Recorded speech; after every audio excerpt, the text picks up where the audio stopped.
Everyone. तो guys अब हम लोग स्टार्ट करते हैं हमारे नए चैप्टर को, दैट इज़ योर मैट्राइसेस। ठीक है, तो बेसिकली मैट्राइसेस को मैं बिल्कुल बेसिक से आप लोगों को कराऊंगा और इस वीडियो में हम लोग सारे के सारे बेसिक्स कवर करेंगे। ठीक है, तो बेसिकली अगर हम लोग सबसे पहले समझे ना, तो एक टर्म आपको और देखने को मिलेगी, दैट इज़ योर मैट्रिक्स। ठीक है, कई लोग बोलते हैं मैट्रिक्स और कई लोग बोलते हैं मैट्राइसेस। समझाता हूँ इसका मतलब क्या है। ठीक है, बेसिकली जो आप लोगों का मैट्रिक्स होता है ना, मैट्रिक्स का प्लूरल, ठीक है, अगर मैं बात करूं तो मैट्रिक्स का जो प्लूरल होता है ना वही मैट्राइसेस होता है।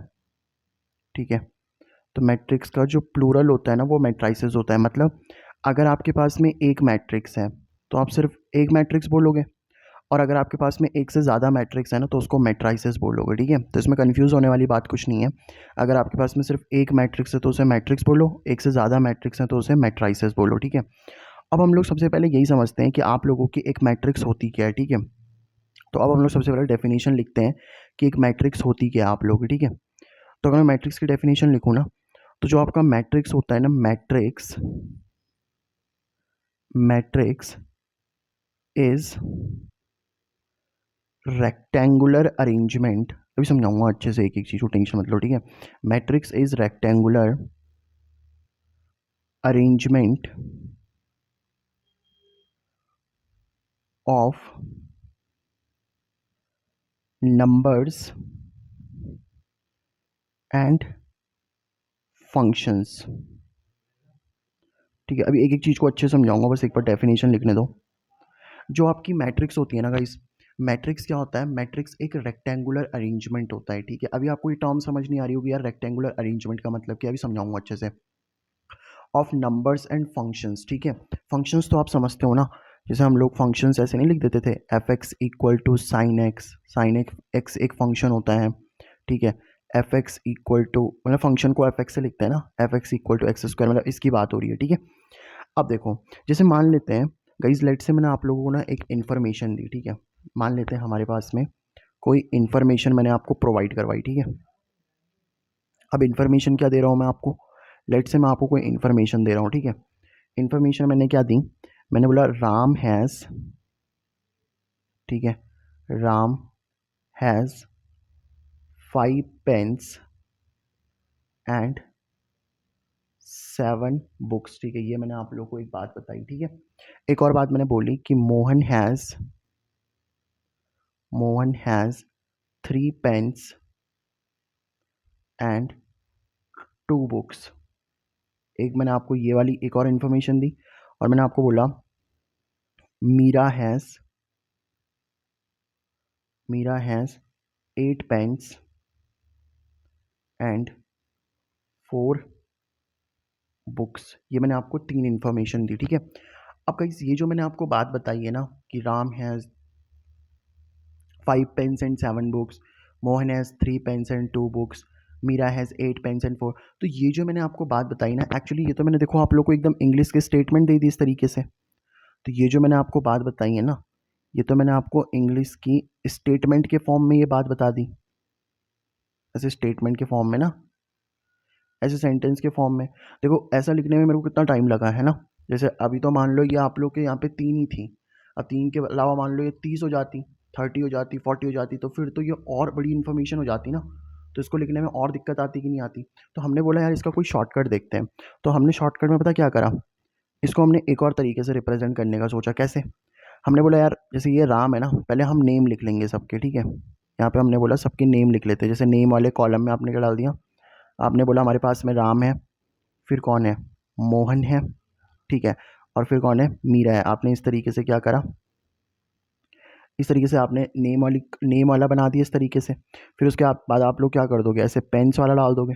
जैसे यहाँ पे पेन डाल दो ना, राम के पास कितनी पेन्स है, 5 पेन्स हैं, मोहन के पास कितनी पेन्स है, 3 पेन्स हैं, मीरा के पास कितनी है, 8 पेन्स हैं। ठीक है, और फिर आप लोग यहाँ पे बुक्स वाला डाल दोगे, यहाँ पे इस तरीके से बुक्स वाला डाल दो। कौन सा, जैसे हमने डाल दो 7 बुक्स हैं, फिर मोहन के पास 7 बुक्स थी ना, इसके पास में, सॉरी, राम के पास 7 बुक्स थी, मोहन के पास 2 बुक्स हैं, मीरा के पास 4 बुक्स हैं। तो इस तरीके से आप लोगों ने बुक वाला डाल दिया, और फिर आप लोग इस तरीके से ये बना दोगे ना, ऐसे एक टेबल की फॉर्म बना दिया आप लोगों ने इस तरीके से। समझ पा रहे हो आप लोग बात को, इस तरीके से आपने टेबल की फॉर्म बना दी। तो गाइस ये जो आप लोगों ने टेबल वाली फॉर्म बनाई है ना, इस टेबल वाली फॉर्म को पता क्या बोलते हैं हम लोग? ये होती है आप लोग की टेबुलर फॉर्म, ठीक है। ऐसे तो बनाते हो ना आप लोग, ठीक है। तो ये जो मैंने आपको इन्फॉर्मेशन थी ना, अब ये इन्फॉर्मेशन देखो थोड़ा सा शॉर्ट लगने लग गई, और इसको हम लोगों ने क्या बोल दिया यहाँ पे? टेबुलर फॉर्म बोल दिया, ठीक है। तो इस तरीके से भी लिख सकते हो आप लोग। तो देखो इसी स्टेटमेंट को लिखने का तरीका ये भी है, आप चाहो तो और करके लिख दो, है ना, क्योंकि मैंने इसी स्टेटमेंट को ऐसे भी तो लिख दिया, ठीक है। अब इसी स्टेटमेंट को देखो, ये जो मेरे पास इन्फॉर्मेशन थी ना, इसी इन्फॉर्मेशन को पहले मैंने क्या करा, ऐसे इंग्लिश स्टेटमेंट की फॉर्म में लिखा, फिर मैंने ऐसे टैबुलर फॉर्म में लिख दिया। अब देखो गाइस इसी चीज़ को मैं और कैसे लिख सकता हूँ, मैंने सोचा कि अब पता क्या मैट्रिक्स क्या कहती है, देखो मैट्रिक्स बोलती है कि आप ये नेम, पेन, बुक सब हटा दो। इसको पता आप कैसे लिख दो, बस ऐसे लिख दो। ये क्या चल रहा है, 538, आपने ऐसा लिखा 538, ऐसे आपने 538 लिख दिया, और ये डाल दो आप लोग क्या 724, मतलब ये नंबर डाल दिया आपने, और ये वाले ब्रैकेट लगा दो ये, ठीक है गाइस। ये वाले ब्रैकेट लगा दो। अब ये जो ब्रैकेट होते हैं ना आप लोग के, देखो ये जो ब्रैकेट होते हैं आपके पास में, इन ब्रैकेट्स का नाम क्या होता है आप लोग का? स्क्वायर ब्रैकेट, ठीक है। इनको हम लोग बोलते हैं स्क्वायर ब्रैकेट। तो इसका मतलब ये है कि जैसे हमारे पास में नंबर्स थे ना, और इन नंबर्स को जब मैंने इन स्क्वायर ब्रैकेट के अंदर डाल दिया ना, तो बेसिकली पता क्या, यही बन चुकी है आप लोगों की मैट्रिक्स। तो मैट्रिक्स क्या होता है? एक अरेंजमेंट होता है किसका? नंबर्स का। आप चाहो तो इसमें फंक्शंस भी डाल सकते थे, फंक्शंस बोले तो जैसे आप इसमें फंक्शन डाल सकते हो ना। लेट से आपने क्या करा, ऐसे स्क्वायर ब्रैकेट लिए, ठीक है, ऐसे स्क्वायर ब्रैकेट लिया आप लोगों ने, ऐसे स्क्वायर ब्रैकेट लिए, और स्क्वायर ब्रैकेट के अंदर आप क्या डाल सकते हो, ठीक है, स्क्वायर ब्रैकेट के अंदर ऐसे फंक्शन डाल दो। जैसे आपने साइन एक्स डाल दिया, एक्स स्क्वायर डाल दिया, नंबर भी डाल दो, 5 डाल दिया आपने। आपने कहीं 11th में आयोटा वाले नंबर पढ़े थे, नहीं पढ़े तो टेंशन मत लो, बट आपको इतना तो पता होगा ना, जैसे आई होता है आई, तो आई जो सिंबल होता है वो आयोटा के लिए होता है। जैसे आपने 3i डाल दिया, तो नंबर्स इसमें कोई भी नंबर डाल सकते हो आप लोग, कोई भी नंबर, चाहे आपका रियल नंबर हो, मतलब मैट्रिक्स के अंदर रियल नंबर भी डाल सकते हो, कॉम्प्लेक्स नंबर भी डाल सकते हो, कुछ भी डाल सकते हो। जैसे आप इसके अंदर कोई ऐसे अल्फ़ाबेट्स भी डाल सकते हो, आपने ऐसा डाल दिया ABCD, ऐसे अल्फ़ाबेट्स भी डाल सकते हो, कोई दिक्कत थोड़ी है इसमें, ठीक है। बस ये स्क्वायर ब्रैकेट लगा देना, ठीक है। इस तरीके से आई होप आपको ये वाली बात तो समझ आ गई होगी, ठीक है। अब गाइस जो मैंने आपको ये वाला सिंबल बताया ना मैट्रिक्स का, ये वाला जो सिंबल मैंने आपको बताया है, ये वाला सिंबल ना मॉडर्न सिंबल है। This is the modern symbol of matrix. अगर आप कोई जैसे फॉरेन ऑथर वगैरह की बुक पढ़ोगे ना, तो फॉरेन ऑथर की बुक में आप लोगों को ये वाला सिंबल कम मिलेगा, बल्कि पता कौन सा वाला सिंबल मिलेगा? ये वाले सिंबल जो हम ये पढ़ते हैं ना, पैरेंथेसिस वाले सिंबल, इनको पैरेंथेसिस बोलते हैं ना। और इसके अंदर आपको नंबर्स मिल जाएंगे, जैसे 5 7 3 2 8 4, है ना। तो ये वाला सिंबल अभी आप जब आप एनसीईआरटी पढ़ोगे तो एनसीईआरटी में आपको ये मॉडर्न सिंबल ही मिलेगा, लेकिन फॉरेन ऑथर की बुक्स में आपको ये वाला सिंबल भी मिल सकता है, ठीक है। तो बेसिकली आई होप आप लोगों को सबसे पहले ये क्लियर हो गया होगा कि मैट्रिक्स क्या होती है। देखो गाइस मैट्रिक्स और कुछ नहीं होती, जैसे आपके पास में कोई डेटा होता है ना, तो उस डेटा को हम लोगों को क्या करना होता है, ऐसे स्क्वायर ब्रैकेट के अंदर लिख देना होता है, और कुछ भी नहीं है। और इस मैट्रिक्स का आप नाम भी दे सकते हो, जैसे इस मैट्रिक्स को ना हम किसी कैपिटल लेटर से नेम दे सकते हैं। जैसे इजी आपके पास में मैट्रिक्स है ना, तो इस मैट्रिक्स को आप लेट से किसी चीज़ का नाम दे सकते हो। चलो अगले पेज में मैं आपको अच्छे से समझाता हूँ। एक मैट्रिक्स को आप नेम भी दे सकते हो, ठीक है। जैसे मान लेते हैं ये हमारे पास में क्या है, कोई मैट्रिक्स है, ठीक है। लेट से एक मैट्रिक्स बना देते हैं हम लोग, ठीक है। यहाँ पे हम लोग एक मैट्रिक्स बनाएंगे इस तरीके से, 2 5 6 3 7 8 2 1 4, ये मैंने कोई मैट्रिक्स बना दी। अब इस मैट्रिक्स का आप कोई नाम भी दे सकते हो। लेट्स से इस मैट्रिक्स का मैंने क्या नाम दे दिया, यहाँ पे ए नाम दे दिया, ठीक है। तो ये जो मैंने मैट्रिक्स बनाई है ना, इस मैट्रिक्स को आप कुछ नाम दे सकते हो, बट नाम आपको जनरली कैपिटल लेटर से देना होता है, ठीक है। देने के लिए तो स्मॉल से भी दे सकते हो, लेकिन जनरली अगर हम लोग बोले ना, तो कैपिटल लेटर से ही मैट्रिक्स का नेम दिया जाता है, ठीक है।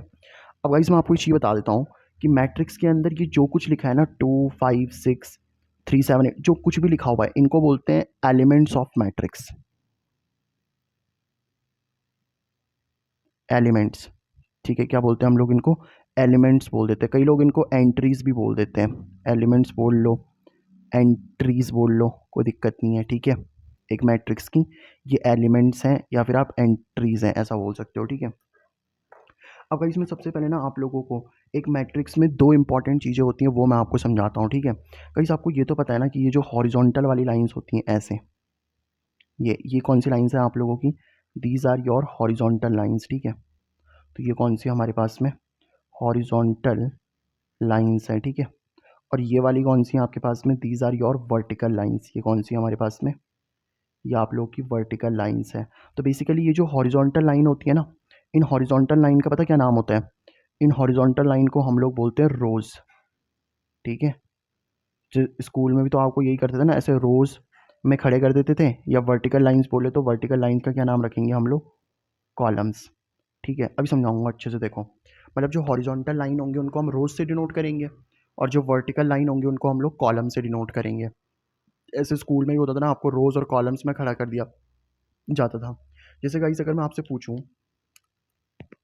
कि जैसे आपको ये वाली मैट्रिक्स दे रखी है ना, तो इस मैट्रिक्स में कितनी रोज कितनी कॉलम्स है, जरा चेक करो। जैसे ये वाली मैट्रिक्स है ना, देखो, ये आपके पास में एक हॉरिजॉन्टल लाइन ये होगी। अब क्योंकि ये पहली हॉरिजॉन्टल लाइन है ना, तो इसको मैं बोल देता हूँ कि अब क्या है, रो नंबर 1 है, क्योंकि ये पहली रो होगी। ऐसी ये भी तो देखो हॉरिजॉन्टल लाइन है ना। अगर ये हॉरिजॉन्टल लाइन, अच्छा मैं काम करता हूँ, रोज को मैं आर से डिनोट कर देता हूँ, कॉलम को मैं सी से डिनोट कर देता हूँ, आसान रहेगा ना, बस और कुछ नहीं है। तो ये क्या बन जाएगा बताओ? रो नंबर 2 हो जाएगी। ऐसी अगर मैं बात करूँ इसकी, तो ये क्या बन जाएगा बताओ आप लोग का? रो नंबर 3 हो जाएगा। तो यानी कि गाइस इस मैट्रिक्स में कितनी रोज है आपके पास में? 3 रोज है। अच्छा कॉलम्स की बात करते हैं। देखो ये वाला क्या हो जाएगा बताओ आप लोग का? Column number 1। ऐसे ये वाला क्या हो जाएगा? वर्टिकल लाइन होती है ना, ये कॉलम नंबर 2। और ये वाला क्या हो जाएगा आपके पास में? Column number 3। तो गाइस अगर मैं आपसे पूछूँ ना, तो इस मैट्रिक्स में रोज कितनी है आपके पास में? तो इस मैट्रिक्स में रोज थी हमारे पास में 1 2 3, ठीक है। और अगर मैं आपसे पूछूँ इस मैट्रिक्स में कॉलम्स कितनी है आपके पास में, तो कॉलम्स कितनी है आपके पास में? तो कॉलम्स भी आप लोग की 3 है, ठीक है। तो इस तरीके से आप लोग मैट्रिक्स में रोज और कॉलम्स बताते हो, ठीक है। और प्रैक्टिस करते हैं तब आपको बात अच्छे से समझ में आ जाएगी, ठीक है। पहले मैं यहाँ पे कुछ मैट्रिक्स बना लेता हूँ, और फिर उन मैट्रिक्स में आप मेरे को बताना कितनी रोज और कितने कॉलम्स हैं, ठीक है। ओके, तो गाइज अब देखो यहाँ पे मैंने ऐसे 4 मैट्रिक्स लिख लिए हैं। इन 4 मैट्रिक्स में आपको रोज और कॉलम बताने हैं, ठीक है। तो सबसे पहले देखो, ये जो आपके पास में एक हॉरिजॉन्टल लाइन है ना, तो इस हॉरिजॉन्टल लाइन को हम क्या बोल देते हैं? Row number 1। फिर एक और हॉरिजॉन्टल लाइन होगी, इसको बोल देंगे रो नंबर 2। तो मतलब इस मैट्रिक्स में रोज कितनी है आपके पास में? 2। अब कॉलम देखो, ये आपके पास में क्या हो जाएगा? Column number 1। ये आपके पास में क्या हो जाएगा? Column number 2। ये हो जाएगा आपके पास में क्या? Column number 3। तो इसके पास में कॉलम्स कितने हैं हमारे पास में? तो कॉलम्स हो जाएंगे गाइज इसके पास में 3, ठीक है। अब इसकी बात करते चलो। ये आपके पास में पहली हॉरिजॉन्टल लाइन, तो रो नंबर 1। ये दूसरी हॉरिजॉन्टल लाइन, तो रो नंबर 2, ठीक है। ये तीसरी हॉरिजॉन्टल लाइन, तो रो नंबर 3, ठीक है। तो इसमें रोज़ कितनी हो गई बताओ हमारे पास में? तो रोज़ हो गई इसके पास में 3। अब हम लोग बात करते हैं इसके कॉलम्स की, ठीक है, कॉलम्स की। तो कॉलम्स कितना हो जाएगा इसके पास में? देखो ये आपका पहला कॉलम, ये आपका दूसरा कॉलम, तो कॉलम 2 है, तो कॉलम 2 लिख देंगे यहाँ पे, ठीक है। अब देखो, अब आसान लग रहा होगा आपको। जैसे इसमें देखो गाइस, इसमें तो ये आपके पास में पहली हॉरिजॉन्टल रो, तो इसको रो नंबर 1। ये दूसरा हॉरिजॉन्टल, तो रो नंबर 2। फिर ये पहला कॉलम, तो कॉलम नंबर 1। फिर ये कॉलम नंबर 2। फिर ये कॉलम नंबर 3। फिर ये कॉलम नंबर कितना? 4। आई होप आपको इतनी बात समझ में आ गई होगी, ठीक है। तो अगर मैं आपसे पूछूं इसमें कितनी रोज़ हैं हमारे पास में, तो इसमें रोज़ हैं 1 2। और अगर मैं आपसे पूछूं इसमें कॉलम्स कितने हैं, तो कॉलम्स कितने गाइज इसमें? कॉलम्स आपके पास में 4 हैं, ठीक है। तो इस तरीके से आप रोज़ और कॉलम्स बता सकते हो। जैसे इस लास्ट वाले में बताना, इसमें ये पहली हॉरिजॉन्टल लाइन, तो रो नंबर 1। ये दूसरी हॉरिजॉन्टल लाइन, तो रो नंबर 2, ठीक है। ऐसे ही ये पहला कॉलम हो जाएगा, तो कॉलम नंबर 1। ये दूसरा कॉलम हो जाएगा, तो कॉलम नंबर 2, ठीक है। तो अगर मैं आपसे पूछूँ इसमें रोज़ कितनी है, तो रोज़ बोल दोगे आप 2। कॉलम कितनी बोल दोगे आप लोग? कॉलम भी बोल दोगे इसमें कितना? 2, ठीक है। तो अब देखो, अब आपको अच्छे से समझ में आ गया होगा इसके रोज़ और कॉलम्स को हम लोग किस तरीके से पहचानते हैं, ठीक है। अब मैं आपको सबसे इंपॉर्टेंट एक चीज़ बताने वाला हूँ, that is the order of a matrix, ठीक है। तो अब मैं यहाँ पे एक चीज़ आपको अच्छे से समझाता हूँ, that is your order of a matrix. यानी कि एक मैट्रिक्स का ऑर्डर क्या होता है, ये हमको समझना है, ठीक है। ऑर्डर ऑफ अ मैट्रिक्स, एक मैट्रिक्स का ऑर्डर क्या होता है, इसको मैं आपको अच्छे से समझाता हूँ, ठीक है। गाइस देखो, ऑर्डर ऑफ अ मैट्रिक्स पता क्या होता है? आपको सबसे पहले नंबर ऑफ रोज़ लिखनी है, ठीक है, नंबर ऑफ रोज़ लिखना है। फिर ये साइन लगाना है। अच्छा, इस साइन को ना मल्टीप्लाई नहीं पढ़ते हैं, मैं बताता हूँ क्यों नहीं पढ़ते, ठीक है, अभी रीज़न बताऊँगा। तो मल्टीप्लाई तो नहीं पढ़ते, इसको बाई पढ़ते हैं। या तो बाई पढ़ लो, या तो कई लोग इसको क्रॉस भी पढ़ लेते हैं, वैसे ज़्यादा प्रोनाउंस अच्छा पता कौन सा रहेगा, बाई वाला, ठीक है, बाई वाला ज़्यादा सही रहेगा। क्रॉस भी बोल सकते हैं, मल्टीप्लाई नहीं बोलते, बस मल्टीप्लाई क्यों नहीं बोलते अभी सिखाऊंगा, ठीक है। तो number of rows by number of columns, ठीक है, अभी समझाऊंगा अच्छे से, टेंशन मत लो। अभी देखो क्या लिखा मैंने कि जब भी हमें किसी मैट्रिक्स का ऑर्डर बताना है ना, तो हमें क्या लिखना है, number of rows by number of columns. जैसे अगर हम इस पहली मैट्रिक्स पे आ जाएं, ए मैट्रिक्स पे, तो अगर मुझे इस ए मैट्रिक्स का क्या लिखना है, बेसिकली ऑर्डर लिखना है, ठीक है। तो अगर मुझे इस ए मैट्रिक्स का ऑर्डर लिखना है ना, तो इस ए मैट्रिक्स का ऑर्डर लिखने के लिए मैं देखूंगा इसमें रोज कितनी है, तो मैंने बोला यार रोज इसमें 3 है। फिर मैंने बोला इसमें कॉलम्स कितने हैं, कॉलम्स भी इसमें 3 है, और साथ में मैं क्या लगा दूंगा, ऐसे बाई लगा दूंगा। तो यानी कि इस मैट्रिक्स का ऑर्डर कितना हो गया आपके पास में, 3/3। अब ये जो आपका 3/3 है ना, ये 3/3 आप लिखोगे कहाँ पे, जैसे ये मैट्रिक्स है तो इस मैट्रिक्स का ऑर्डर कितना आ गया, 3/3। तो 3/3 पता कहाँ कहाँ पे लिखते हैं हम लोग, जो भी मैट्रिक्स होती है ना आपकी, जैसे यहाँ पे ये मैट्रिक्स है, मान लो कोई मैट्रिक्स है आपके पास में, मैट्रिक्स ले लेता हूँ, ठीक है।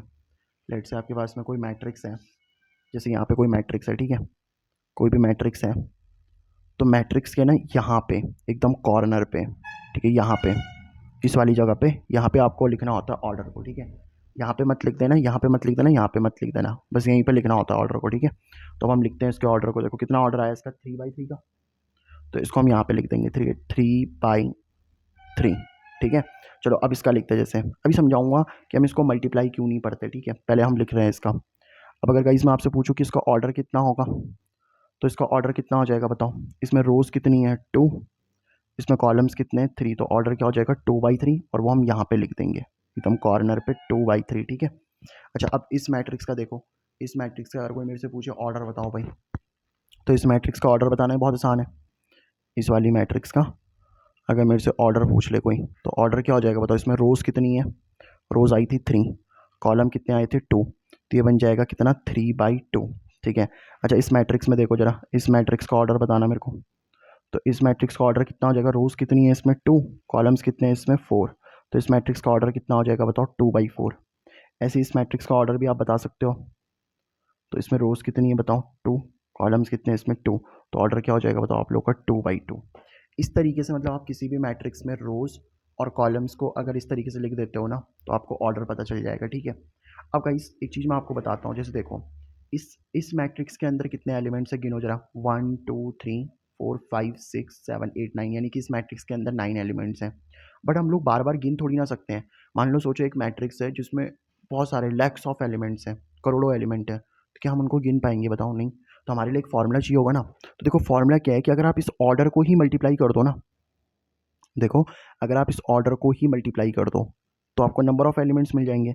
यानी कि नंबर ऑफ एलिमेंट्स निकालने का पता क्या फॉर्मूला होता है आपके पास में, नंबर ऑफ एलिमेंट्स निकालने का अगर हम फॉर्मूला बोलें, तो नंबर ऑफ एलिमेंट्स निकालने का पता क्या फॉर्मूला होता है, आप ये लिख दो कि नंबर ऑफ रोज कितनी है, और उसको मल्टीप्लाई कर दो किससे, नंबर ऑफ कॉलम से। अब आप बोलोगे कि आपने एलिमेंट्स में तो इन दोनों को मल्टीप्लाई पढ़ लिया, ऑर्डर में इसको मल्टीप्लाई नहीं पड़ा था। अभी मैं आपको अभी इसका एक्सप्लेनेशन दूंगा कि ऐसा क्यों है, ठीक है।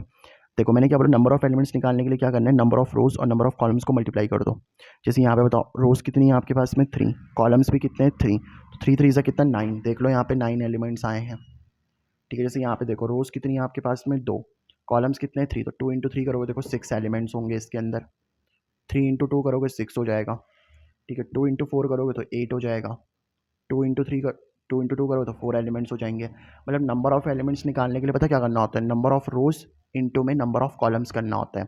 लेकिन हमने ना ऑर्डर को नहीं पढ़ा, मतलब ऑर्डर को, जैसे मान लो मैं आपको चीज़ बताता हूँ, ऑर्डर को हम क्यों मल्टीप्लाई नहीं पढ़ते। जैसे गाइस मान लो ये मेरे पास में ए मैट्रिक्स थी ना, इस ए मैट्रिक्स का ऑर्डर कितना है हमारे पास में 3 × 3, यही तो है।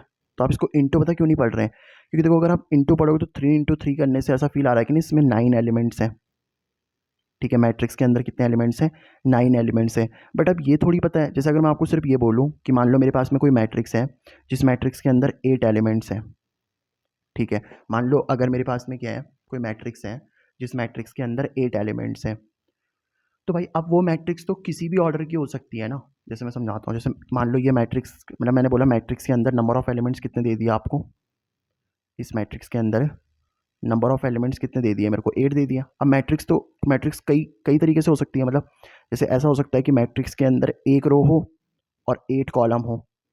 गाइस एक बात याद रखना, एक बात याद रखना, सबसे पहले रोज़ लिखे जाते हैं और फिर कॉलम्स ही लिखे जाते हैं, ठीक है? समझ पा रहे हो बात को आप लोग?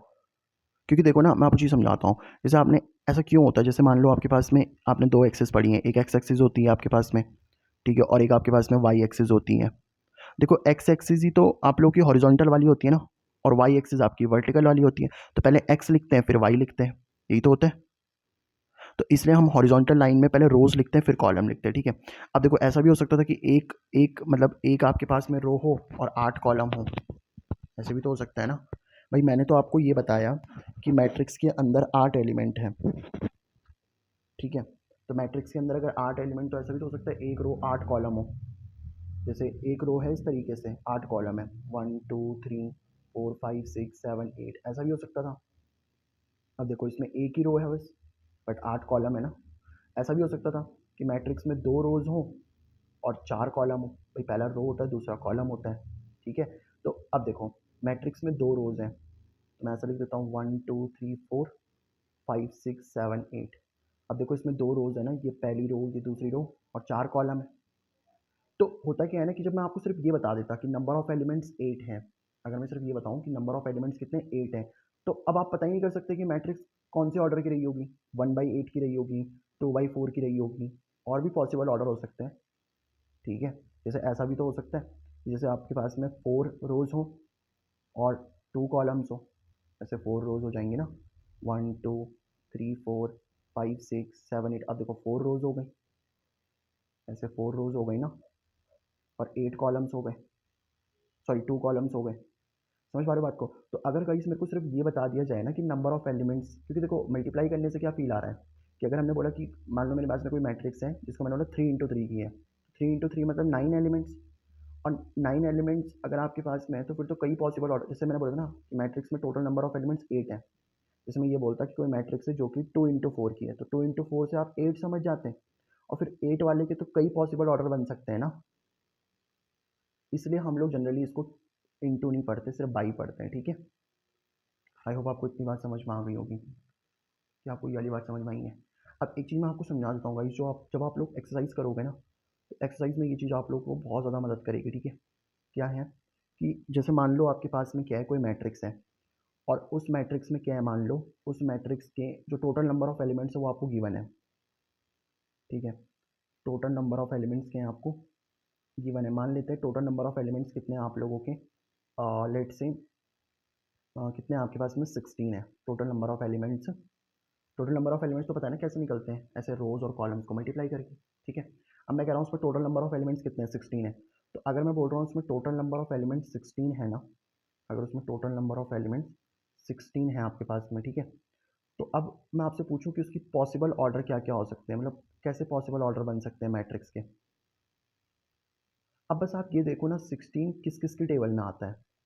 जैसे अगर आप देखो ना 16 पहले 1 के टेबल में आ जाएगा, तो ऐसा हो सकता है कि 1, देखो अगर मैं 1/16 करता हूँ ना, तो ऐसा हो सकता है कि 1 रो हो और 16 कॉलम हो, ठीक है? अगर एक रो होगी 16 कॉलम होगी, तो 1 × 16 तो अभी भी 16 एलिमेंट ही आ रहा है ना। तो पॉसिबल ऑर्डर देख रहे हैं ना हम लोग, तो अगर टोटल नंबर ऑफ एलिमेंट 16 है तो क्या बन सकता है पहला ऑर्डर, 1/16। अब इसी का उल्टा लिख दो, क्या, 16/1। अब देखो 2 से भी तो आ जाएगा, तो 2 रोज हो 8 कॉलम हो, या फिर 8 रोज हो 2 कॉलम हो, ऐसा भी तो हो सकता है। आई होप आपको बात समझ में आ रही होगी, ठीक है? अच्छा, तो ये 1 के टेबल में आ गया, 2 के टेबल में, और तो किसी के टेबल में नहीं आता ना 16। अच्छा 4 के टेबल में भी तो आ सकता है, तो ऐसा हो सकता है 4 रोज हो 4 कॉलम्स हो, तो ये पॉसिबल ऑर्डर बन जाएंगे, ठीक है? अभी आप इसको अच्छे से समझ लो, ठीक है? जैसे मान लो कोई मैट्रिक्स है जिसमें 9 एलिमेंट्स हैं, कोई मैट्रिक्स है जिसमें 9 एलिमेंट्स, तो बताओ उसके पॉसिबल ऑर्डर क्या क्या हो सकते हैं मैट्रिक्स के। बस ये देख लो 9 किस किस के टेबल में आता है, भाई 1 के टेबल में आता है तो 1/9, और इसी का उल्टा 9/1। 3 के टेबल में भी आता है तो 3 × 3/3 हो जाएगा, ठीक है? ये पॉसिबल ऑर्डर हो सकते हैं। आई होप आपको ये वाली बात समझ आई होगी। अगर नहीं आई तो मैं आपको एक्सरसाइज में और अच्छे समझाऊंगा, अभी बस आप लोग को यहाँ पे बेसिक सिखाने के लिए, ठीक है? आई होप आपको ये बात समझ में आ गई होगी, ठीक है? अब गाइस मैं आपको एक चीज़ बता रहा हूँ जो सबसे इम्पॉर्टेंट है, हम किसी भी एलिमेंट की ना पोजीशन कैसे बताते हैं एक मैट्रिक्स के अंदर, समझाता हूँ मैं आप लोगों को, ठीक है? पोजीशन ऑफ एन एलिमेंट, ठीक है। हम एक क्या करेंगे, एलिमेंट की पोजीशन बताएंगे किसके अंदर, एक मैट्रिक्स के अंदर, ठीक है। Position of an element, position of an element, ठीक है, इन अ मैट्रिक्स। मतलब एक मैट्रिक्स के अंदर हम बताएंगे, एक मैट्रिक्स के अंदर हम ये बताएंगे कि आप लोगों का एलिमेंट किस पोजीशन पे, ठीक है। जैसे मान लेते हैं हमारे पास में कोई मैट्रिक्स है, लेट से मेरे पास में कोई ए मैट्रिक्स है। ए मैट्रिक्स क्या है मेरे पास में, लेट से ये आप लोग की 1 2 3 4 5 6 7 8 9 इस तरीके से कोई मैट्रिक्स है मान लो, ठीक है। अब गाइस सबसे पहले मुझे आप एक बात बताओ, अगर मैं आपसे कुछ बातें पूछूँ ना, अगर मैं आपसे पूछूँ गाइस कि इस मैट्रिक्स का ऑर्डर कितना है, तो ऑर्डर तो आप मुझे आसानी से बता दोगे। कैसे, देखो ये वाली आपकी पहली रो है ना, तो ये आपकी पहली रो है तो इसको क्या बोल देंगे, रो नंबर 1। ऐसी ये वाली आपके पास में क्या है बताओ, रो नंबर 2 हो जाएगी। ये वाली क्या हो जाएगी आपके पास में, रो नंबर 3 हो जाएगी, ठीक है। ऐसे ये वाला क्या हो जाएगा बताओ आप लोगों का, ये आपका कॉलम नंबर 1। ये वाला क्या हो जाएगा बताओ आप लोगों का, कॉलम नंबर 2। और ये वाला क्या हो जाएगा बताओ आपके पास में, कॉलम नंबर 3। यही तो होगा। तो अगर मैं आपसे पूछूँ इस मैट्रिक्स का ऑर्डर बताओ, तो ऑर्डर बताने के लिए क्या करना होता है, रोज बाय कॉलम्स, यही तो करते हैं ना। तो रोज़ कितनी है इसमें चेक कर लो, 1 2 3, रोज़ 3 है। कॉलम्स कितने हैं इसमें, वो भी 3 है। तो 3/3 इस मैट्रिक्स का ऑर्डर हो जाएगा। तो इस मैट्रिक्स का ऑर्डर कितना हो गया, 3/3, ठीक है। तो एक इन्फॉर्मेशन तो आपको ये मिली। अब मैं आपसे पूछूँ अगर इस मैट्रिक्स के अंदर टोटल नंबर ऑफ एलिमेंट्स कितने हैं, तो वो भी अब आप मुझे बता दोगे। तो अगर मैं आपसे पूछूँ ना इस मैट्रिक्स के अंदर टोटल नंबर ऑफ एलिमेंट्स कितने हैं, तो वो भी आप मुझे बता दोगे। आप पता क्या बोलोगे कि ये रोज़ और कॉलम्स को ही मल्टीप्लाई कर दो। तो नंबर ऑफ़ रोज़ और नंबर ऑफ़ कॉलम्स को अगर मैं मल्टीप्लाई कर दूँ तो 9 आ जाएगा। देख लो इसके अंदर 9 एलिमेंट्स ही हैं, ठीक है। अब मैं ये जानना चाहता हूँ कि हर एलिमेंट की पोजीशन कौन सी है, ठीक है। अब हम ये जानना चाहते हैं कि हर एलिमेंट की पोजीशन कौन सी है, ठीक है। जैसे मान लो गाइस अगर मेरे पास में ना ये एलिमेंट यहाँ पे मौजूद है, अब इस एलिमेंट की मुझे पोजीशन बतानी है। तो बस आप ये देखो कि ये वाला जो एलिमेंट है ना, आप बस ये देखो ये वाला एलिमेंट कौन सी रो में है, सर फर्स्ट रो में है। देखो ये वाला जो एलिमेंट है ना आप लोगों का, ये वाला एलिमेंट किस रो में है चेक कर लो, फर्स्ट रो में है ना। देखो फर्स्ट रो में है और किस में, फर्स्ट कॉलम में। तो हम पता क्या रखेंगे इसका नाम, इसका नाम पता क्या रख देंगे हम लोग, A11। समझाता हूँ अच्छे से, टेंशन मत लो। जैसे गाइस देखो यहाँ पे ए मतलब पता क्या है, ए मतलब है कि एलिमेंट कुछ भी हो सकता है ना। जैसे अभी तो यहाँ पे 1 है, जरूरी थोड़ी है यहाँ पे 1 ही हो। जैसे ये वाला एलिमेंट तो 2 भी हो सकता था ना यार, ये वाला एलिमेंट तो आप लोग का 3 भी हो सकता था। समझ पा रहे हो बात को, तो एलिमेंट तो कुछ भी हो सकता है इसलिए मैंने ए कह दिया, ठीक है। अब ये जो मैंने यहाँ पे लिखा है ना 1 1, अब इस 1 1 का मतलब पता क्या है, ये जो पहला वाला 1 होगा ये आपको बताएगा कि कौन सी रो में है, और ये जो दूसरा वाला 1 होगा ये आपको बताएगा कौन से कॉलम में है, ठीक है। जैसे यहाँ पे मैंने इस एलिमेंट को लिखा ना, तो कौन सी रो में, फर्स्ट रो में, तो मैंने 1 लिखा। फिर लिखा कौन से कॉलम में, फर्स्ट कॉलम में, तो A11। जैसे अब इस एलिमेंट की पोजीशन लिखो, तो इस एलिमेंट की पोजीशन कैसे लिख दूंगा बताओ मैं, पहले मैं इस एलिमेंट को ए मान लूंगा क्योंकि एलिमेंट तो कुछ भी हो सकता है ना। अब बस ये देखो, पहले ये देखो ये किस रो में है, तो ये सॉरी फर्स्ट रो में है तो मैंने 1 लिखा। फिर मैंने देखा कौन से कॉलम में, सेकंड कॉलम में, तो A12 लिख दिया मैंने। ऐसे अब आप इस एलिमेंट की पोजीशन भी बता दोगे। जैसे ये एलिमेंट को मैं ए बोल देता हूँ, ये कौन सी रो में, आपका फर्स्ट रो में, तो मैंने 1 बोला। कौन से कॉलम में, थर्ड कॉलम में, तो A13 आ जाएगा। अब जैसे इस एलिमेंट की पोजीशन मेरे को बतानी है, तो बस आप ये देखो ए बोल देता हूँ इस एलिमेंट को, कौन सी रो में चेक कर लो, 2 में। कौन से कॉलम में चेक कर लो, फर्स्ट में, तो A21। ऐसे इस एलिमेंट की पोजीशन भी बता दोगे आप लोग, क्या हो जाएगा बताओ, ए कौन सी रो है, 2, कौन सा कॉलम है, 2, तो A22 हो जाएगा। ऐसे इस एलिमेंट की पोजीशन भी बता दोगे अब आप लोग, ए कौन सी रो में है, 2, कौन से कॉलम में, 3 कॉलम में ना। ऐसे इस वाले एलिमेंट की पोजीशन बताओ आप जरा, तो इसकी देखो पोजीशन बताएंगे ना, तो कौन सी रो में चेक कर लो, थर्ड रो में, और कौन से कॉलम में, फर्स्ट कॉलम में, तो A31। ऐसे इस एलिमेंट की पोजीशन बताओ जरा, तो कौन सी रो में जरा चेक कर लो, थर्ड रो में, और कौन से कॉलम में, सेकंड में। पहले रो लिखते हैं फिर कॉलम लिखते हैं, ठीक है। इस एलिमेंट की अगर मैं बात करूँ तो इसको क्या लिखेंगे, ए कौन सी रो में, थर्ड रो में, कौन से कॉलम में, थर्ड कॉलम में, तो A33 लिख दिया हम लोगों ने। तो ऐसे गाइस ना आप लोग किसी भी एलिमेंट की पोजीशन को बता सकते हो। मतलब किसी भी एलिमेंट की अगर हमें पोजीशन को बताना है ना, तो किसी भी एलिमेंट की पोजीशन को बताने के लिए हम लोग पहले लिखते हैं कि वो कौन सी रो में है, और फिर लिखते हैं हम लोग वो कौन सी कॉलम में है, ठीक है। जैसे मैं आप लोगों को अब इसका एस समझाता हूँ। मान लो कोई मेरे पास में मैट्रिक्स है, ठीक है। लेट से हमारे पास में क्या है, कोई मैट्रिक्स है, ठीक है गाइस। अब इस मैट्रिक्स में मान लेते हैं हमारे पास में कितनी है, मतलब ये मैट्रिक्स आप लोगों की 5/4 ऑर्डर की है, ठीक है। 5/4 ऑर्डर बोलने का मतलब क्या, इसमें 5 रोज होंगी, ऐसे ना, 5 रोज होंगी, रो 1 फिर रो 2, ठीक है, फिर कितना हो जाएगा बताओ आप लोग का, और रो 3, फिर कितना हो जाएगा रो 4, और फिर कितना हो जाएगा आपके पास में रो 5, ठीक है।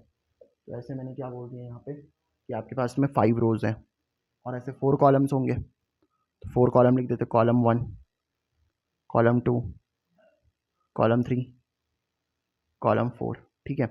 अब देखो, अब मैं यहाँ पे क्या कर रहा हूँ, जैसे मैंने आपको बोला कि मान लो कोई एलिमेंट यहाँ पे ए, कोई भी एलिमेंट हो सकता है, तो वो पहले कौन सी रो में होगा बताओ, फर्स्ट रो में, और फिर कौन से कॉलम में होगा, फर्स्ट कॉलम में, तो उसको हम क्या बोल देंगे, A11। अब आप समझ रहे होंगे बात को धीरे धीरे। जैसे मान लो कोई एलिमेंट यहाँ पे है, तो कोई एलिमेंट अगर यहाँ पे, तो उसको मैं ए लिख दूंगा, कौन सी रो में हो जाएगा बताओ, फर्स्ट रो में, कौन से कॉलम में, सेकंड कॉलम में, तो A12।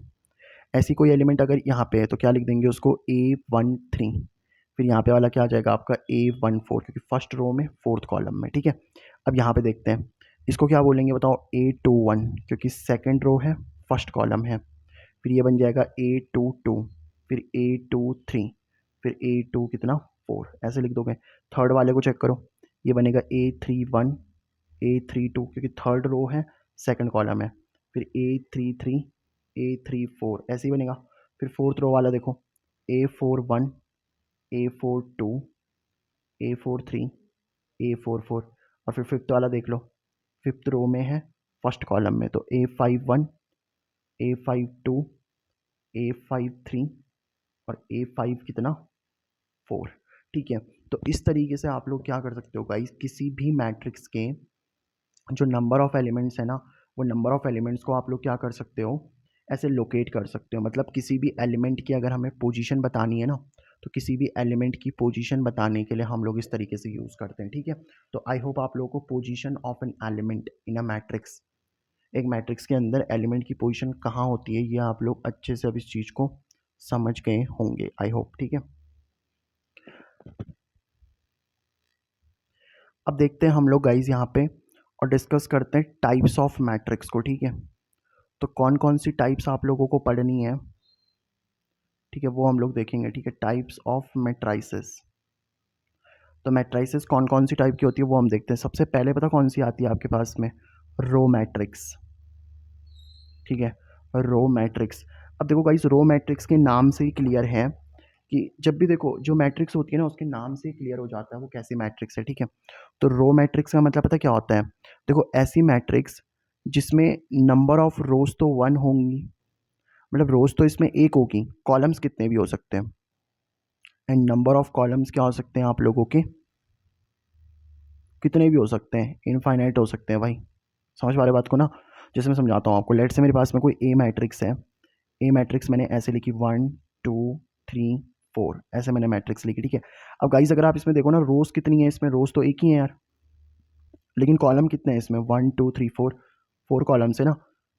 तो इसमें रोज देखो, पहला रो होता है ना आप लोग का, दूसरा कॉलम होता है। तो अगर एक ऐसी मैट्रिक्स जिसमें नंबर ऑफ रोज 1 हो, नंबर ऑफ कॉलम्स कितने भी हो सकते हैं, जैसे अगर मैं एक और मैट्रिक्स लिखूँ ना, बी मैट्रिक्स, बी मैट्रिक्स मान लो मैंने ऐसे लिख दी 1 2 3 4 5 6। अब देखो इसमें रो तो अभी भी 1 ही है, बट कॉलम इसमें 6 हो गए। तो ऐसी मैट्रिक्स जिसमें नंबर ऑफ रोज 1 होते हैं, नंबर ऑफ कॉलम्स कितने भी हो सकते हैं, उसको रो मैट्रिक्स बोलते हैं, ठीक है। अब जो नेक्स्ट टाइप आता है ना हमारे पास में, वो पता कौन सा आता है आप लोग का, that is your column matrix, ठीक है, कॉलम मैट्रिक्स। अब कॉलम मैट्रिक्स के नाम से सजेस्ट हो रहा है क्या, कि इसमें नंबर ऑफ कॉलम्स तो 1 होंगे, ठीक है, इसमें नंबर ऑफ कॉलम्स तो 1 होंगे, बट इसमें नंबर ऑफ रोज इनफाइनाइट हो सकती हैं। समझ रहे हो बात को। जैसे मान लो मैं एक और मैट्रिक्स लिख रहा हूँ, सी मैट्रिक्स, और ये मैंने कुछ ऐसे लिख दी क्या, 1 2 3 4, ठीक है। तो इसमें देखो कॉलम तो 1 ही है, रोज तो 4 है ना, 1 2 3 4 रोज हैं, कॉलम्स इसमें एक ही है। तो ऐसी मैट्रिक्स को हम लोग क्या बोलेंगे यहाँ पे, कॉलम मैट्रिक्स, ठीक है। तो रो मैट्रिक्स मतलब जिसमें नंबर ऑफ रो 1 हो, कॉलम मैट्रिक्स मतलब जिसमें नंबर ऑफ कॉलम 1 हो। अब जो थर्ड आती है ना हमारे पास में, थर्ड पता कौन सी वाली आती है आप लोग की, थर्ड आती है हमारे पास में स्क्वायर मैट्रिक्स, स्क्वायर मैट्रिक्स। तो स्क्वायर मैट्रिक्स क्या होती है आपके पास में, देखो स्क्वायर मैट्रिक्स वो मैट्रिक्स होती है ना जिसमें आपके नंबर ऑफ रोज ठीक है, जो आपके नंबर ऑफ़ रोज़ होंगे ना, वो नंबर ऑफ़ रोज़ इक्वल होते हैं नंबर ऑफ़ कॉलम्स के। ठीक है, तो अगर आपका नंबर ऑफ़ रोज़ इक्वल है नंबर ऑफ़ कॉलम्स के, ठीक है, तो उसको स्क्वायर मैट्रिक्स बोलते हैं। जैसे मान लो गाइस मैंने ना ऐसा लिख दिया 1, ऐसे एक ही एलिमेंट 1 लिखा, तो इसमें देखो एक रो है, एक कॉलम है, एक ही रो है, एक ही कॉलम, तो 1 बाई 1 है ना, तो इसमें जितने रोज़ हैं उतनी ही क्या है बताओ कॉलम्स भी हैं, तो ये आपकी स्क्वायर मैट्रिक्स हो गई 1 बाई 1 की। जैसे एक और मैट्रिक्स लिख रहा हूँ मैं यहाँ पे 1 2 3 4। अब इसमें देखो गाइस आपके रोज़ कितनी है, 2 हैं, पहली दूसरी 2 रो हैं, और कॉलम कितने हैं इसमें 2 हैं, तो 2 बाई 2 की मैट्रिक्स हो गई है। ठीक है, अगर मैं आपसे पूछूँ ये वाली मैट्रिक्स बताओ, हमें ना अपने सिलेबस में 2/2 1/1 भी हम इतना यूँ नहीं पढ़ते, 2/2 और 3/3 पढ़ना होता है। जैसे 1 2 3 लिखा मैंने, 4 5 6 लिखा मैंने, 7 8 9 लिखा मैंने। ठीक है, अब अगर गाइस मैं आपको बताऊँ ना, तो इसमें देखो कितनी रोज़ हैं आपके पास में 3, कॉलम्स कितने हैं आपके पास में 3, तो इसको बोलते हैं हम लोग क्या, स्क्वायर मैट्रिक्स। आई होप आप लोग को ये वाली बात समझ में आ गई होगी। ठीक है, तो 3 मैट्रिक्स क्लियर हो गई ना आपको, रो मैट्रिक्स, कॉलम मैट्रिक्स और स्क्वायर मैट्रिक्स। अब जो नेक्स्ट मैट्रिक्स आती है ना आपके पास में, वो स्क्वायर मैट्रिक्स के, अब देखो ना, अब स्क्वायर मैट्रिक्स के ही स्पेशल टाइप्स आएंगे। ठीक है, समझा रहा हूँ, टेंशन मत लो। जैसे हम फोर्थ बात करें ना, तो वो आती है आपके पास में, पता कौन सी, डायगोनल मैट्रिक्स या डायगोनल मैट्रिक्स। ठीक है, अब डायगोनल मैट्रिक्स पता कौन से होते हैं, देखो मैं आपको पहले एक बात बताता हूँ। जैसे मान लो ये मेरे पास में कोई मैट्रिक्स है, ठीक है, ऐसा मैंने लिख दिया 1 2 3, यहाँ पे 0, यहाँ पे 0, यहाँ पे 0, ये 0, ये 0, ये 0। ठीक है, अब ये मैंने जो मैट्रिक्स लिखी है ना, आपको पता है 3/3 ऑर्डर की है, क्योंकि इसमें रोज़ कितनी है सर 3, कॉलम कितनी है इसमें 3। ठीक है, अब गाइज ये वाले जो एलिमेंट्स होते हैं ना आप लोग के, ये वाले एलिमेंट्स जो आपको ये वाले एलिमेंट्स दिख रहे होंगे, ठीक है, ये वाले एलिमेंट्स, इन्हीं को पता क्या बोलते हैं हम लोग, डायगोनल एलिमेंट्स बोलते हैं। ठीक है, इन्हीं को हम लोग क्या बोलते हैं यहाँ पे, डायगोनल एलिमेंट्स बोलते हैं। देखो डायगोनल तो ये भी हो सकता है आप लोग का, ये वाला, ठीक है, डायगोनल तो ये भी हो सकता है आप लोगों का। ठीक है, लेकिन इस वाले डायगोनल को हम कंसीडर नहीं करते हैं, हम ना सिर्फ और सिर्फ इसी डायगोनल की बात कर रहे होते हैं। ठीक है, तो डायगोनल एलिमेंट्स जो डायगोनल होता है ना, वो ये होता तो ये वाला भी डायगोनल है, बट हम इस वाले डायगोनल की को कंसीडर करेंगे। ठीक है, तो डायगोनल मैट्रिक्स क्या होती है, जिसमें सिर्फ देखो डायगोनल में एलिमेंट्स है, बाकी सारे एलिमेंट्स आप लोगों के जीरो हैं। जैसे आप ये वाली मैट्रिक्स देख लो, 1 2 3 4, सॉरी ऐसा लिख देता हूँ 0 0। अब देखो गाइस अगर आप इस मैट्रिक्स में देखोगे ना, तो बस डायगोनल में ही एलिमेंट्स है। ठीक है, देख लो डायगोनल डायगोनल में ही तो एलिमेंट्स हैं। इसको ना ऐसे भी लिख देते हैं, क्योंकि यहाँ पे देखो डायगोनल में ही एलिमेंट है ना, तो ऐसे भी लिख देते हैं, DIAG लिख देंगे, और कौन कौन से एलिमेंट है 1 2 3, तो ऐसे लिख देंगे 1 2 3, मतलब ये बता रहा है कि डायगोनल में एलिमेंट्स है 1 2 3। जैसे यहाँ पे पता कैसे लिख देगा, ऐसे डायगोनल में एलिमेंट्स है कौन से 1 4, तो ऐसे लिख देगा। आई होप आपको बात समझ में आ रही होगी, इसमें कोई दिक्कत तो होगी नहीं, है ना। देखो डायगोनल मैट्रिक्स के लिए स्क्वायर मैट्रिक्स होना तो ज़रूरी है ना भाई, स्क्वायर मैट्रिक्स ही तो डायगोनल बन पाएगी आप लोग की। देख लो ये भी स्क्वायर मैट्रिक्स है, ये भी स्क्वायर मैट्रिक्स है। अब अगली पता कौन सी आती है आप लोग की, स्केलर मैट्रिक्स। ठीक है, जो फिफ्थ टाइप है ना आप लोग का, वो पता कौन सा है आप लोग का, स्केलर मैट्रिक्स का। अब स्केलर मैट्रिक्स में पता क्या होता है, देखो ये जितने भी डायगोनल के एलिमेंट्स हैं ना आप लोगों के, ये डायगोनल के एलिमेंट्स सारे सेम हो जाते हैं। जैसे मान समझाता हूँ मैं आपको, जैसे मान लो ये मैट्रिक्स है 1 2, या ऐसे लिख देते हैं 2 2 2, यहाँ पे 0, यहाँ पे 0, यहाँ पे 0, यहाँ पे 0, यहाँ पे 0, यहाँ पे 0। ठीक है, अब गाइस अगर आप देखोगे ना इस स्केलर मैट्रिक्स को, तो स्केलर मैट्रिक्स को अगर आप देखोगे तो ये स्क्वायर मैट्रिक्स तो है, सारे स्क्वायर मैट्रिक्स की टाइप है ये। ठीक है, तो ये स्क्वायर मैट्रिक्स तो है आपके पास में। अब अगर आप देखो ना 3/3 की है, आप देखो जितने भी डायगोनल के एलिमेंट्स हैं, सारे डायगोनल के एलिमेंट्स क्या हो गए आप लोग के, सेम हो गए। तो जब सारे डायगोनल के एलिमेंट्स सेम हो जाते हैं ना, उसी मैट्रिक्स को हम स्केलर मैट्रिक्स बोलते हैं। जैसे आप ये वाला एग्जांपल देख लो, 4 4, ऐसे 0 0, बाकी सब तो 0 ही होंगे ना। फिर से देखो डायगोनल के एलिमेंट्स क्या हो गए, सेम हो गए, तो ये आपकी स्केलर मैट्रिक्स हो गई। अब अगला जो आपका टाइप आता है ना, वो आता है हमारे पास में कौन सा, आइडेंटिटी मैट्रिक्स का। ठीक है, ये सबसे इंपॉर्टेंट है गाइस आप लोग की। ठीक है, आइडेंटिटी मैट्रिक्स बोल लो, या फिर आप इसको यूनिट मैट्रिक्स भी बोल सकते हो। ठीक है, आइडेंटिटी मैट्रिक्स बोल लो, या फिर आप क्या बोल सकते हो इसको, यूनिट मैट्रिक्स भी बोल सकते हो। जैसे मान लो, अब देखो अब जो आपके डायगोनल के एलिमेंट्स अगर वो सारे 1 हो जाएं, जैसे 1 1 1, बाकी 0 होंगे, बाकी तो आपके 0 हो जाएंगे। ठीक है, तो वो आपकी कौन सी मैट्रिक्स कहलाएगी, आइडेंटिटी मैट्रिक्स, या फिर आप उसको यूनिट मैट्रिक्स भी बोल सकते हो। अब देखो यूनिट मैट्रिक्स को ना ऐसे डिनोट करते हैं, 3/3 की है ना ये, आइडेंटिटी मैट्रिक्स को ऐसे डिनोट करते हैं कि आई के लिए आई लिख दिया हमने।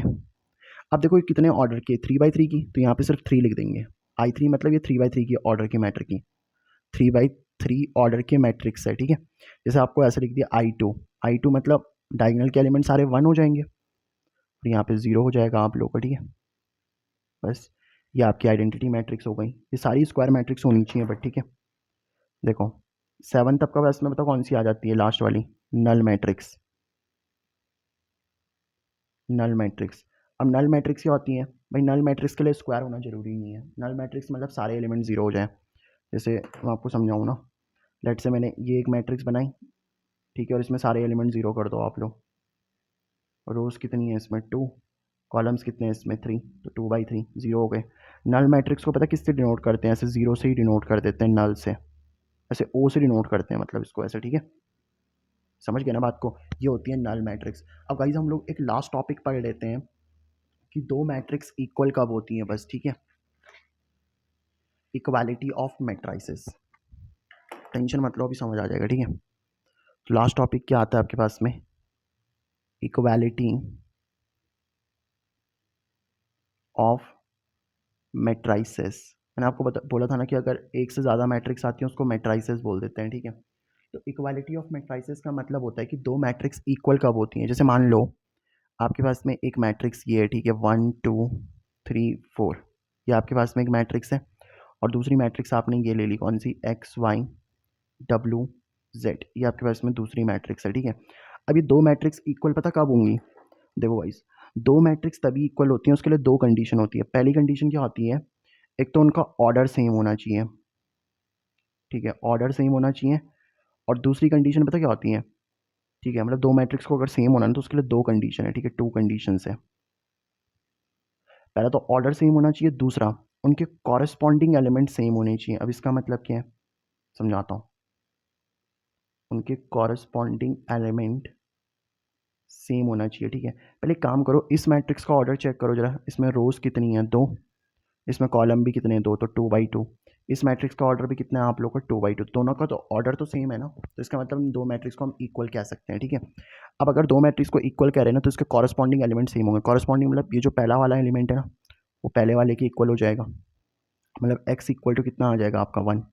ऐसे ये जो दूसरा वाला एलिमेंट होगा, ये दूसरे वाले एलिमेंट के इक्वल आ जाएगा, तो मतलब y इज इक्वल टू कितना हो जाएगा आपका? 2। ऐसे ये जो तीसरा वाला एलिमेंट है ये किसके इक्वल हो जाएगा? इसके इक्वल, तो w इज इक्वल टू कितना आ जाएगा आप लोग का? 3, ठीक है। और ये जो आपका लास्ट वाला एलिमेंट होगा ये z के इक्वल हो जाएगा, तो z इक्वल टू कितना आ जाएगा? 4, ठीक है। तो इस चीज़ को अब हम जब क्वेश्चंस करेंगे ना, क्वेश्चंस में हम इस चीज़ को और अच्छे से समझेंगे। यहाँ पे बस मैंने आपको बेसिक्स के तौर पे समझा दिया इसको, ठीक है। तो ये चीज़ हम लोगों ने समझी, और मैट्रिक्स को आई होप आप लोगों ने अच्छे से समझ में आया होगा। आप लोग का सारा बेसिक्स मैंने समझा दिया। जब हम लोग एक्सरसाइज करेंगे ना, तो एक्सरसाइज का एक एक क्वेश्चन अब आपको अच्छे से बन रहा होगा, ठीक है।